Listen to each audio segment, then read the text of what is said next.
We're at PAX East 2017, and we're catching up on Final Fantasy 15. There's a big DLC coming right around the corner, and we got to see a first look at it. But I want to begin with Final Fantasy 15, such a momentous release. How do you sort of look upon the reception of Final Fantasy 15, both in Japan and in the West, and how do you think what have you seen from players up until today? いや、世界中で多くのファンの方にとてもいい評判をいただいていて、僕たちはすごくこのゲームを作ったことを誇りに思っているし、嬉しく感じています。We've gotten a lot of praise from everyone around the world who's played the game, and I think that is something that the dev team has really accepted and has really been touched by, and it's something that we're proud of. But we're constantly kind of looking out for the fan feedback and seeing what they have to say. Has it influenced episode Gladiolus in any way, or what was sort of the idea behind this precise DLC? で、グラディオ編に関して、ユーザーのフィードバックで何か影響されたことはありますか？それとも、もうグラディオ編はそれだもう最初から目的があったものでしょうか？グラディオ編はよりグラディオらしいものをフォーカスしようというコンセプトをもとに作りました。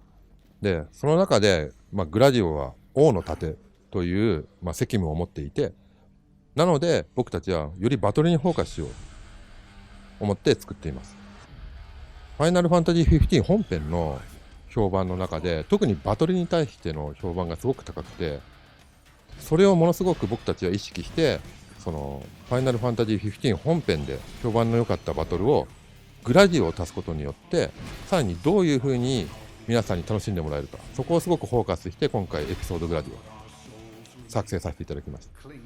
So episode Gladiolus is the spotlight is on Gladio. You can control him, and we designed a system and a story around him. But what we drew from the main game is the reception that the battle system had. The battle system was something that everyone really appreciated and enjoyed playing. So what we wanted to do is take that, but adapt it for Gladiolus and say, okay, if Gladiolus were the playable character, this is how he would fight and how his battle system should be like. So we wanted to make sure that there's still a connection there, but there's a difference between how Noctis would be played and how Gladiolus would be played.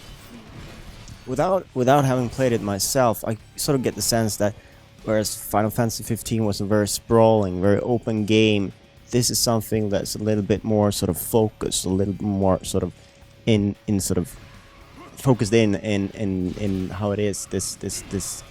DLC. Is that also something that you wanted to bring sort of a little different flavor to the game with this DLC? 本編は、もちろんオープンワールドの偉大な世界が用意されてましたけど、今のところエピソードグラディオスで見たところではもうちょっと世界観というか限られたエリアで遊んでるように見えるんですが、それは意図的にそういうデザインにしたものなのでしょうか？はい、そこは明確に意図的にそうさせてもらいました。これはエピソードグラディオは本編の中でとあるイベントがあって、出来事があって、グラディオがその自分の力では王の盾として王様であるノクトを守れない。それに対して自分をパワーアップさせるために、その王の盾に歴代伝わる試練を乗り越える、その力を得るために試練にチャレンジするっていう明確なタスクと目標があって、今回のそれがエピソードグラディオのシナリオになってるんですけれども、そのシナリオ、その物語をしっかりと描くために今回あえてこの限定された空間の中でそれに向かって進んでいけるようなシステムにさせてもらいました。さらに僕たちはよりバトルにフォーカスすることを考えた上で、演出の入れ方とかシナリオの語り方もなるべくバトルに寄せたテンポのいいものっていうのにフォーカスさせてもらったんですけれども、それに対してもなんだろうな、冒険をするというよりもまっすぐそれに向かって試練を乗り越えていくっていうようなやり方をさせてもらっています。So you're right. The main game, Final Fantasy 15, had a sprawling open world, but Episode Gladiolus is set in a particular ruins, and this is by design. Something happens in the main story, without giving away too many spoilers, where Gladiolus feels like he doesn't have enough power to be the rightful shield of the king, which is Noctis. So after that event happens, Gladiolus wants to get more power. He's like, I gotta be good enough to protect Noctis. So there's a trial that takes place in these ruins that has been kind of passed down by history. A lot of previous Crowns Guards and Shields of the King have kind of undertaken this trial. And by taking this trial, there's a clear mission, a clear objective, which is why we decided that this location is by design the mission that Gladiolus needs to do to feel like and attain the power necessary to be the rightful Shield of the King. Historically, Final Fantasy has sort of been self-contained. Each episode has been self-contained. There's not been a continuation. That was sort of broken with Final Fantasy X. Got a sequels to Final Fantasy 13. How would you say that it differs between sort of, I mean, of course in scope it differs between making a sequel and making DLC, but sort of expanding on a Final Fantasy, how do you see the difference between making a sequel and adding DLC? 従来 FF は続編とかはあんまりなかったんですけど、10で初めて10-2で13の時にも13-2ができて、今回15で DLC として新しいエピソードが用意されてますけど、続編を作る、もちろんスケールは違うかもしれないですけど、続編を作るのと一つの本編の DLC を作るのってどういう違いがありますか？そうですね、私はそのファイナルファンタジー10とか13のプロデューサーではないので、10とか13のことについては、ちゃんと語ることはできないんですけれども、僕たちはその今回ファイナルファンタジー15というものをより楽しく、よりゲームプレイを拡張するっていうチャレンジを、開発チームの方で掲げて取り組ませてもらっています。なので今回エピソードグラディオに関しても、そのグラディオらしいバトルシステムとは何か、そしてそれを実現する。さらにそのバトルっていうことにフォーカスをした時のその本編とは違うテンポ感、爽快感を持ったコンテンツを作るっていうことにフォーカスをして今回開発作成をさせていただきました。So he's the producer for the Final Fantasy 15 DLC. So he wasn't on Final Fantasy 10 or 13, so he can't really talk about the differences in the approach for those titles. But for 15, the dev team has a continuous goal and challenge of continuing to expand on the user experience of the main game. So for episode Gladiolus, we focused on a battle system that brings out the most of his character. What would a battle system for Gladiolus look like or feel like or play like? And we designed a story and kind of a tempo that tells that story the best. So it was kind of our mission to just expand on the overall experience for people who enjoyed Final Fantasy 15 but still want more. This DLC kind of gives it in a different light with a different character. I wanted to ask something, and I don't know if you're chiefly responsible for it, but at GDC there was a PC tech demo that looked amazing, absolutely amazing. Is that something that you're sort of exploring actively to look into to possible other platforms like PC or potentially Switch for the game in the future? GDC でテックデモみたいな素晴らしい映像が流れましたけど、それも今実に検討中のものでしょうか。例えばいろんなプラットフォームでの展開とかもいろいろ実験をしている感じと捉えていいのでしょうか。そうですね、僕たちはあらゆる可能性に対して前向きにチャレンジをしているので、それがその PC 版だったりとかいろいろなものはチャレンジっていうか、検討はしています。So as a general kind of approach that we take as a whole, the dev team is always open-minded to different platforms, different possibilities. So what you saw at GDC were just kind of technical tests that we've been doing. So whether it's PC or whether it's whatever platform it is, we're just kind of open to testing it around a little bit. It's always interesting to sort of learn about the Final Fantasy,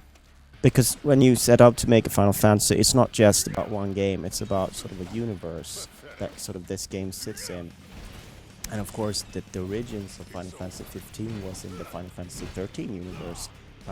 How do you sort of like? How do you regard Final Fantasy 15? Is this something that you feel like there are more games to be made in this universe, in this sort of space? Is that something you've considered or have plans for? で、一つの FF ってものすごく偉大なストーリーと世界観が用意されてますけど、もともと15はファビュラノバという13の一つの派生として作られていたものですけど、今回15が終わった後で、この F15 の世界でさらにもっと展開を予想されてますでしょうか？そうですね、僕たちは今回エピソードグラディオラスっていう、コンテンツをこの3月28日にリリースさせてもらうんですけれども、この先、すでに発表されている通り、エピソードプロンプト、エピソードイグニスというところで、よりファイナルファンタジー15の世界が広がる、ゲームプレイの体験が広がるようなチャレンジをしていこうと思ってますし、オンラインマルチに対する、取り組みも並行して続けているので、それらの件に関しては近く情報を出せると思うので期待して待っていてください。So speaking just purely for Final Fantasy 15, I mean we have episode Gladiolus for March 28th. We have episode Prompto scheduled for June. We also have episode Ignis and an online multiplayer expansion scheduled for later in this year. So in terms of expanding on kind of the experience of Final Fantasy 15, this is kind of our approach for it. So yeah, just hopefully everyone stays tuned for more information. It is really an ambitious plan you have with DLC. What can you touch upon anything like this? This of course expanded on Gladiolus and his fighting. What kind of other sort of things do you want to expand on and themes are there that you'd like to touch on with the future DLC? 今回の DLC は、エピソードグラディオラスでグラディオラスにスポットライトを当てた物語になっていますけど、今後の DLC ではどのようなところに終点を置く予定でしょうか？そうですね、やっぱりエピソードプロンプトに関してはよりプロンプトらしい。現状いろいろ計画してますけれども、エピソードイグニスに対してはイグニス、なぜイグニスがこうなってしまったのか、詳しくは本編のネタバレにもつながるので今ここでは説明しませんけれども、やっぱりそのキャラクターにフォーカスしてそのノクトとは違う、その本編とも違うけれどもファイナルファンタジー15らしい、そんなコンテンツをリリースするように現在開発を進めています。Yeah, without going too deep into the setting because it might be spoilers for people who haven't finished the main game, but for like episode Prompto, just like we did for episode Gladiolus, we're going to design a system that's catered to that character. We're going to bring out what that character stands for, what that character represents. So both episode Prompto, episode Ignis are going to put the spotlight on them, and the game experience as a whole is still going to be one complete Final Fantasy 15 experience, but individually, those are separate experiences for the main game. So it's just different ways of enjoying the world of Final Fantasy 15 with different characters and a spotlight on them to kind of get to know a little bit more about them, but it all comes together in one experience. And we're not talking about multiplayer yet. マルチに関してはまだ情報はないでしょうか？マルチプレイヤーに関しても並行してそれぞれのエピソード、エピソード DLC と一緒に開発を進めています。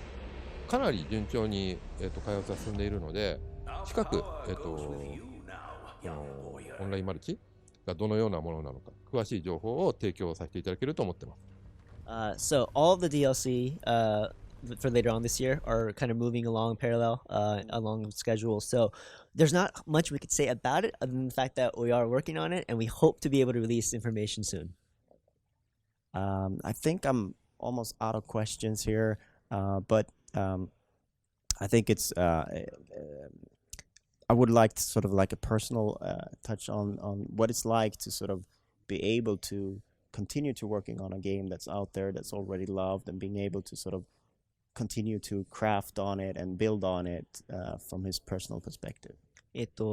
最後の質問になりますけど、沢渡さん個人的な感想を聞きたいので、15という世界に愛されている商品が出たものの、まだ続けて、まだ開発を続けて、さらにその体験を、より濃密なものにしていくっていう、姿勢というか、沢渡さんの考えをちょっと聞かせていただきたいなと思います。そうですね。僕たちっていうか、私は、ファイナルファンタジー15を、世の中にいっぱいあるタイトルの中からチョイスをして購入してくださった方々にすごい感謝をしていて、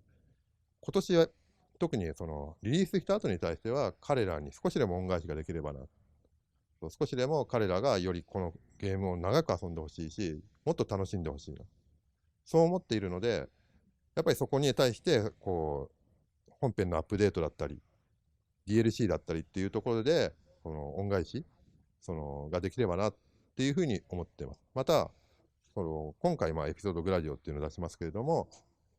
今までファイナルファンタジー15を手に取ろうと思ってたけれども、ちょっとなって思って戸惑ってた方、